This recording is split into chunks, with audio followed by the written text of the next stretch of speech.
Viewers sharing the violent end to a police chase that spanned multiple counties and ended in downtown Miamisburg. Now, police there say the whole thing started in Warren County. That's when troopers from the Ohio State Highway Patrol tried to get the driver of a truck to pull over. But that driver didn't stop, eventually taking troopers and law enforcement from several other jurisdictions on a chase that ended when police say the driver intentionally crashed into that train near downtown Miamisburg. But the crash didn't end all of this. In fact, a standoff with police then started that lasted for several hours. We have team coverage tonight. Jenna Lee Bork live from where it all went down. She shares what happened next. Jenna Lee. Yeah, Adam and Elise, this incident went on for almost 4 hours, and it involved multiple agencies. There was a suspect taken into custody. We don't know if he was injured, but we were told earlier today by a Miamisburg lieutenant that no officers had been injured at that time. Community members saying they were very surprised by all of this. I usually feel really safe in our town, and I cannot believe this is happening at all whatsoever. A shocking scene on Friday afternoon in a usually quiet city outside of Dayton. The Linden Street Bridge in downtown Miamisburg closed as multiple law enforcement agencies blanketed the area trying to get a suspect to surrender. OSHP, Montgomery County Sheriff's, Miamisburg PD, Kettering PD, and Miami Township PD were some of the agencies involved. Miamisburg Police Department Lieutenant Will Ring says it all started in Warren County when OSHP tried to pull over a man in a silver truck. It's unclear if he was being pulled over for a traffic violation or possibly a warrant, but the truck didn't pull over and a chase ensued. Other agencies joined in with that pursuit and ended up in Montgomery County and ultimately here in the city of Miamisburg. During the chase, Ring confirmed the suspect hit at least one police cruiser. Ring says there was a tire off of the rim of the truck, and a witness explains what he saw when the truck was on the bridge. He was in the truck. You could tell the truck was kind of like cockeyed and disheveled, like off to the side of the road a little bit. They're talking to him on bullhorns, telling him to get out of the vehicle. Ring says things ultimately halted near the railroad tracks for a different reason, the witness saying he saw the surprising moment. But when the train starts coming, he takes off, T-bones that train big time. Big bunch of smoke starts rolling up and everything, and then the officers went ahead and converged on him. Police then spent the next few hours working to get the driver to come out of the vehicle. Eventually, around 7, the driver did and was taken into custody. I wasn't able to confirm all of the tactics law enforcement used to eventually get the suspect to surrender, but we do know OSHP will be the ones in charge of the investigation. We will continue to keep you updated in the coming days here on air and online. Back to you in studio. Jenna Lee, thanks. We want to show you some drone footage now to give you a better look at that aftermath. You can see the truck actually went off the road after it hit that train, landing in the wooded area you see there, eventually surrounded by heavy police vehicles, you can see, as they work to get that driver to come out peacefully and safely. We now want to continue our team coverage and check in with Gwyneth Falloon tonight as she was outside of Kinder Elementary as there was a large line of parents picking up their kids this afternoon. Gwen, you were able to speak with several of them. What did they tell you? Adam and Elise, relief was really the overwhelming feeling from those parents as they walked away with their students safely in hand. Now, many of them tell me they were notified of the situation just about a half-mile down the road, actually. They were notified through a district-wide messaging system, sending parents through a state of panic, stress, and then finally that sense of relief. It was really scary. It's the text message no parent wants to receive. When you start getting alerts from school that kids can't leave, and you've got an 11-year-old there, it's a little stressful. Brian Yakeley was at his office across from Miamisburg's Kinder Elementary when he got the district's text around 3:10 Friday. All students were safe, but none were allowed to leave the building due to an active police situation. You feel a little helpless as a parent. About 10 minutes later, parents were notified buses were still not running, but parents could come pick their students up. I just kind of worried about Lucas and making sure that I got him home safely. Many, like Chris Pickett, dropped everything and rushed to the school to sign their child out. The teachers say when they're gonna leave, her say I need to go to the office. They're gonna leave. Chris's third-grade son, Lucas, was inside along with Cheryl Hawkins' daughter, fifth grader Andrea, with no idea what was going on. When I was upstairs in my classroom, they started like talking on the intercom saying that we weren't gonna get home till like really late and stuff like that. And when we were asking our teachers why, they kept saying like, I don't know. Within minutes, Andrea's mom and aunt, Cindy Miller, joined the growing line of concerned parents. I stopped work and I said, Sissy, I'm on my way.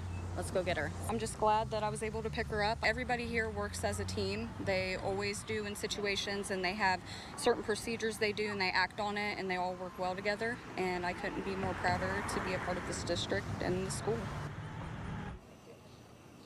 And that was another shared feeling from everyone I spoke with, just a thankfulness. Again, everybody I spoke with tells me the district handled that situation as best as it could, and they're just glad that all students and staff are safe tonight. Back to you.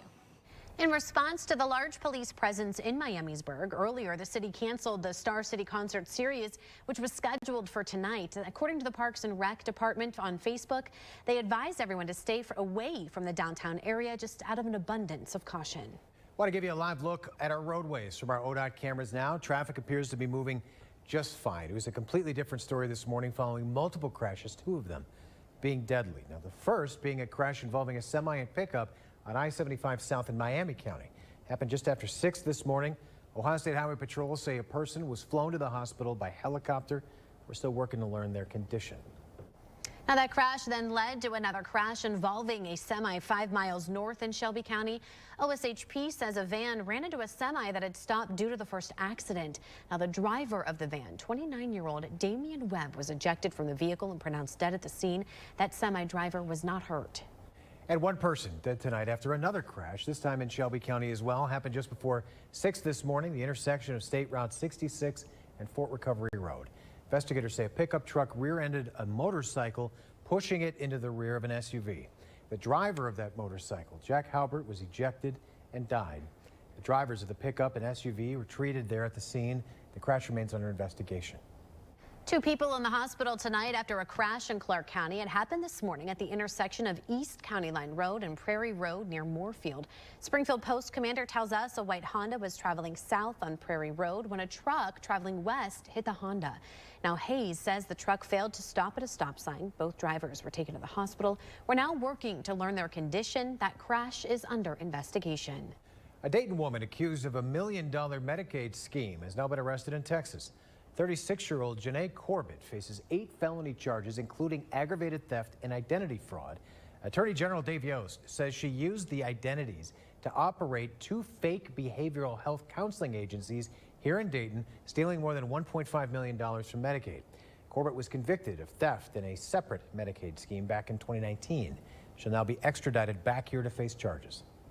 Well, back here in the Miami Valley, of course, it was raining off and on, but really not too shabby out there today. Yeah, some spots, some more than others, but for the most part, it was just a pretty warm day. A little bit more humid. You probably noticed that when you stepped outside, it was a little bit stickier. We've been having some pretty pleasant low humidity days out there, but today, not quite the case.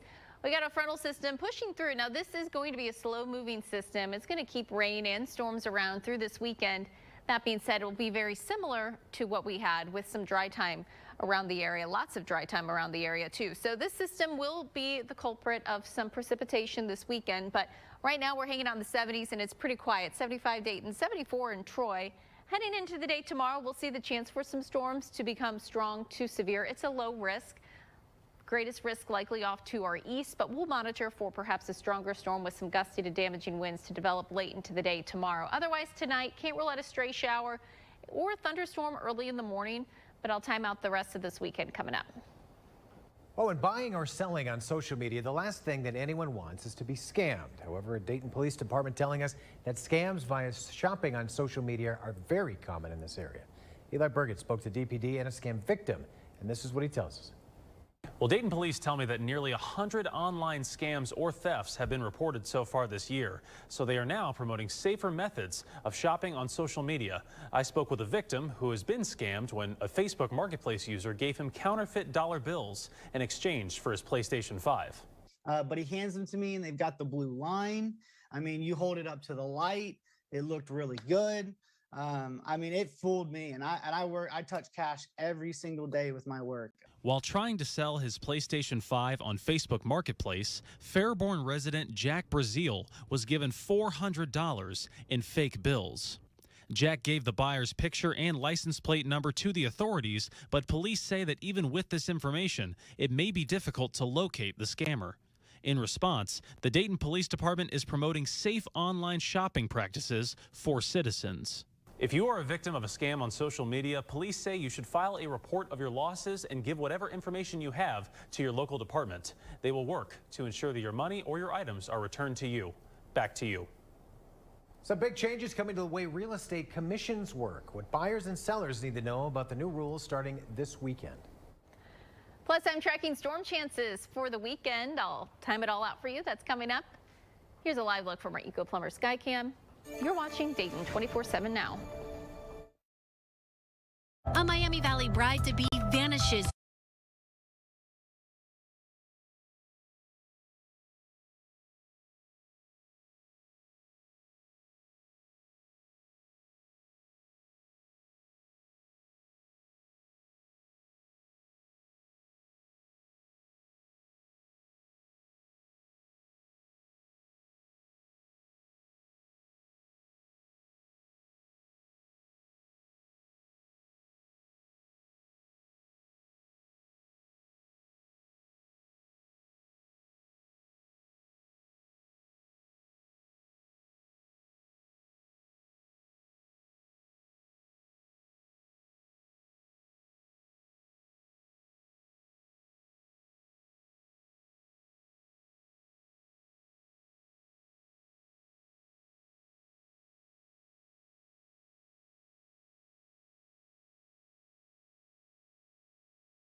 If you're buying or selling a home soon, you'll notice changes to how you pay your real estate agent. Starting tomorrow, buyers and sellers will negotiate commission with their own agents directly. Chelsea Sick has a look at the impact this could have on buyers, sellers, and realtors. I think that it's in general, a good conversation to have. Will McKenna is a local real estate investor and developer, so he's had several commission conversations with realtors. Basically, the line was that if you don't offer 6%, nobody's going to look at your house. Under the system expiring Saturday, a seller's agent would set the commission rate. typically 6%. They would then negotiate directly with the buyer's agent on how they'd split the commission. Now there will just be a lot more transparency with the buyer's agent and the buyer about the amount of compensation they're receiving and how that is paid. Starting Saturday, all agents will be required to have a buyer-broker agreement in place before they show a home. So a buyer who previously did not have to pay a commission to their realtor for helping them find and buy a home will now be expected to agree on a fee for those services. Sellers will have to pay for their agent, but they won't have to pay for the buyer's agent, although they could still agree to do that. I do see that very little will change for buyers and sellers in terms of the amount of compensation that is paid, and it'll just be a lot more discussion about it. Well, we've seen a few showers develop across the area, a couple thunderstorms throughout the day today, too. We got a slow-moving low-pressure system that'll keep rain and storm chances in the forecast for this weekend. Now, notice how we're quiet right now. We do have a line of some thunderstorms off to the northwest, so making its way into northwestern Indiana. This is going to continue to push southeastward. It will continue to weaken as it makes its way in, but can't rule out a shower or storm, mainly on northwestern counties as we look overnight. In fact, you could see how that really decayed as it made its way through, but shower storm mainly our northern counties possible as that system moves through. Temperature-wise, we'll be in the 60s tonight. 80s tomorrow. It's actually going to be a pretty hot day, mid-upper 80s. Humidity will still be around, shower or thunderstorm possible. Now, this isn't indicating much, but just keep in mind with that heat of the day and some forcing, can't rule out a shower or storm. And if a storm develops, can't rule out it being on the stronger side with some gusty to damaging winds. Now, for our Sunday, just scattered showers lingering across the area, followed by much cooler, drier air settling in. I'll talk more about that coming up. College in the Miami Valley announcing today a massive layoff of staff to meet its operating budget reductions. Wittenberg University will be cutting 75 jobs, including 35 faculty, 45 other staff positions. The university says while the road ahead appears challenging, it expects it to emerge stronger and more ready to educate future generations to come. Now, the board of directors there releasing a statement today saying in part, quote, "We believe this approach preserves the best of what makes Wittenberg thrive. These changes will put us back on a path to deliver on our mission of providing an educational experience dedicated to intellectual inquiry." The University of Dayton is now welcoming in a historic class of first-year students. The incoming class of nearly 1,700 students boasts record-level high school GPAs and college entrance exam scores. Plus, the diverse class set a record with 22% of students being eligible for the federal Pell Grant, continuing the university's commitment to accessible, high-quality education. I really like the campus. It's bigger than I thought. I think that there's great opportunities, especially doing UD and Sinclair. I can have an advisor at UD and Sinclair and get all the opportunities that I can. Anything that you want to say to any other freshmen that are moving in? I say take opportunities. Take opportunities. Join clubs. Branch out. I appreciate it. Thank you. High five in the background makes it all. Roughly 400 volunteers, faculty, staff, student athletes, and more all helped move in today. Classes for all UD students begin on Monday. And the largest incoming freshman class in Cedarville University's history started their move-in process. Over 1,200 new students were welcomed on campus and into their residence halls, thanks to the help from over 500 resident Sting leaders. Here's what one of those leaders wanted to say to the new and returning Yellow Jackets.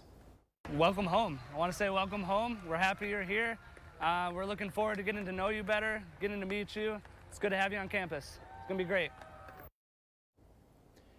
Classes for undergraduate and dual enrollment students start next Wednesday. Students at Mad River local schools can expect a big change this school year. In fact, all students in the district will now be able to get free breakfast and lunch all year long.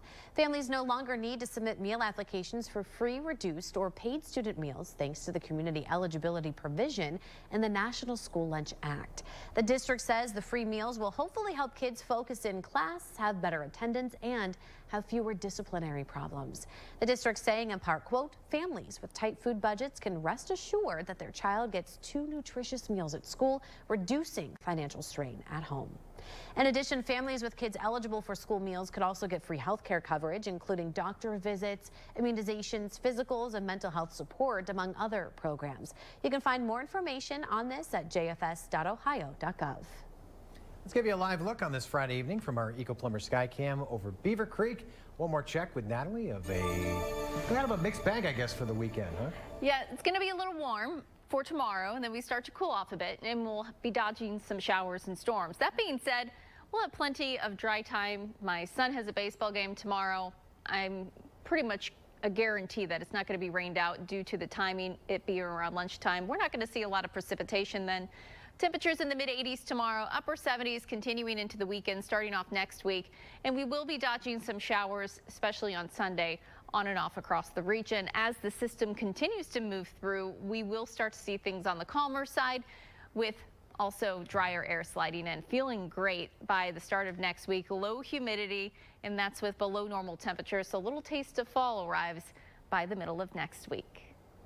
Ohio Attorney Dave Yost pushing for a new statewide human trafficking hotline, why he believes the current system isn't doing enough. You're watching Dayton 24/7 now. Take Dayton 24/7 Now News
Ohio Attorney General Dave Yost says he wants to launch a statewide human trafficking hotline that he says the operators of the national hotline, in fact, do not turn over all its tips and information to law enforcement.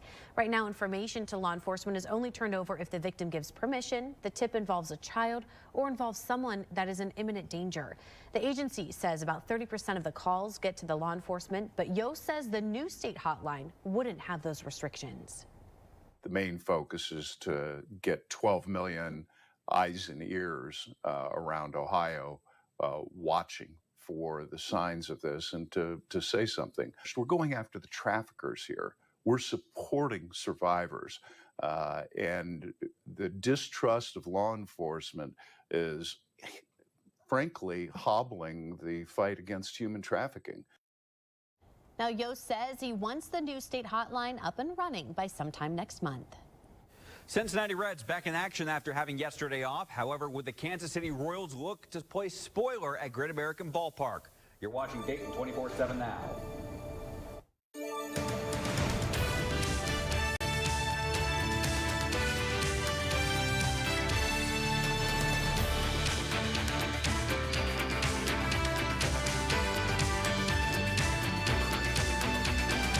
Arby's is full of choice.